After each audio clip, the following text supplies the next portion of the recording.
Hi friends, welcome to Tirumala Rajalakshmi garden. నమస్తే అండి. నా వీడియోలు మొదటిసారి చూసిన వాళ్ళైతే సబ్స్క్రైబ్ చేయండి, బెల్ బటన్ నొక్కండి, లైక్ చేయండి.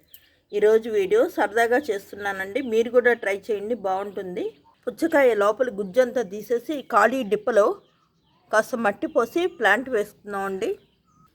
పుచ్చకాయ ఖాళీ డిప్పలో మట్టి పోసానండి. అయితే ఇది హ్యాంగింగ్ పాట్లో పెట్టానండి, ఎందుకంటే కొద్ది రోజులు అయిన తర్వాత ఈ డిప్ప కూడా కుళ్ళిపోయి పాడైపోతుంది. అయితే ఈ హ్యాంగింగ్ పాట్లో పెట్టడం వల్ల ఈ మట్టి ఈ కుళ్ళిపోయింది అందులోనే పడి కంపోస్ట్గా తయారవుతుంది, మొక్క పెరుగుతుందన్నమాట. ఇప్పుడు మొక్క పాదుతాం. ఇదిగోండి, పుచ్చకాయ డిప్పలో మట్టి పోసి కీర దోసకాయ మొక్క పెట్టాను. ఇది హ్యాంగింగ్ పాట్గా పెట్టా కాబట్టి ఎక్కడైనా తగల్చొచ్చు. తర్వాత ఇది కుళ్ళిపోయి ఇది అడుక్కెళ్ళిపోతుంది అన్నమాట. నో ప్రాబ్లం, పాడైపోదు మొక్క. ఇదిగోండి, ఇలా తగిల్చాను.